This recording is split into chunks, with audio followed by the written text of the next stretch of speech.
why you should be educated in human trafficking. You know, we live in a day and age where it is every age, younger to older, is on the internet, which is scary that the younger we're all finding out, the kids have easy access to internet and to the phones and all. And so it kind of makes it easier. And I'm just going to come out for the pimps who do human trafficking to really prowl on these victims. You know, it makes them a target for once they were known as a low-key kind of a people, and they aren't anymore because people are getting educated in human trafficking. This is something I'm very passionate about, and I feel like everyone should be educated in human trafficking. Since, you know, we're all, in a way, we all work with kids. Yeah.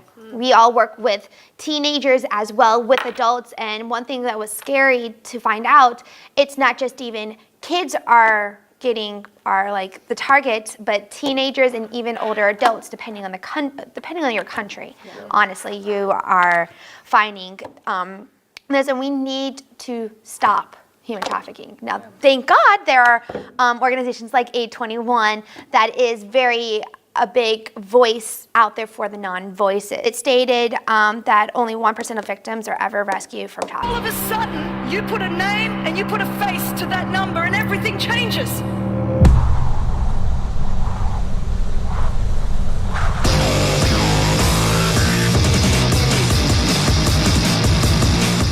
In Palm Beach County, it's one of the highest areas of human trafficking. If you go down, the further you travel south, you start honestly seeing stripper clubs and more and prostitution down south as you go down there. You know, we know that back in the Old Testament, the children of Israel were the first slaves. You know, people think, oh, the first slaves were the African Americans in the during like the Revolutionary War time, which, yes, they were probably the first known of there, but you see that in the Old Testament that the children of Israel, God's chosen people, were slaves. That modern day slavery involves force, scam, or pressure for people and even kids who are most vulnerable to human traffickers to traffic. It's important to get educated on this matter. It's growing an industry that is growing every single day and hour, and it's the fastest and growing criminal industry in the world, and it's creating more than $150 billion US every year. Yeah, so when you're out in public, these are some of the signs that you need to be very aware of. Yep. You know, from the article of Blue Campaign Human Trafficking, there are behaviors or physical state that we can look for. Does the victim act fearful, anxious, depressed, obedient, anxious, like on there, or nervous and paranoid? You know, we work in a church, and one thing I found scary, and you might need to be more of alert on, they come through our doors. Yeah. They come through the doors, they act like they're this perfect family. Maybe they're not. Maybe if there's a kid in your environment that acts something like that, that might be a little signal that you need to show. They've been harmed or deprived of good water, sleep, medical care, or other life necessities. On there. From Aid 21, the clues, some clues and signs that we need to be more aware of too is someone controlling their every single movement. Mm-hmm. So you run out in the mall, besides a parent telling you, of course, their little kid to stop crying, but if there's an awkwardness of an older man and a younger woman, do we need to be aware? Maybe some of them are foreign, and they're unfamiliar with the language of where they're at. You know, again, Florida, we're in a very multicultural state on there. Now, there are more, now, of course, there's many more different signs of how a person is human trafficked, and we need to make sure that we're up to date and speed on what's going on around us. Be more aware. One thing my dad has taught me, take my headphones out when I'm in the public by myself and look everywhere.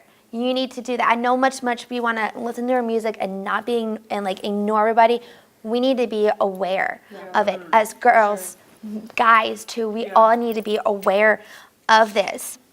While we're doing that, like wondering like how are they even trafficked? Make promises that they they don't and can't even hold up to their victims, and even with their families that they are taking their victims away from. That is really more known in the 4 countries, like in India and in South Africa, but even here in the United States, that we see that people who are survivors were trafficked worldwide with fake promises, false promises with jobs and job advertisements, and sold by their own families. And I read that when I was like, you're gonna sell, but some families are like promised. Again, that goes back to that false promise of, hey, we will take your daughter over to America, and she'll be, be this famous actor. False promises, false job advertisement, and sometimes there's even grandparents, and that has happened.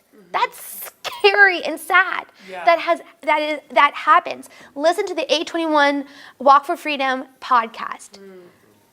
Yeah. That one is going, both 2017 and 2018 are going to tell you stories of that. The 2017 one has a story of a little girl that actually has happened to. Yeah.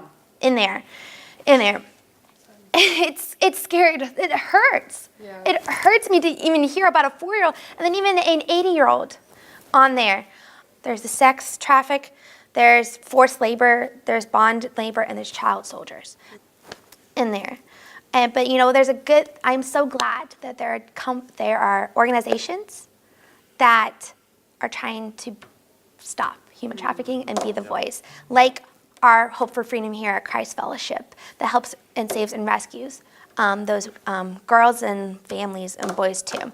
There's the 821 human trafficking campaign that Christine Kane has so gladly has just made it worldwide, not widely known.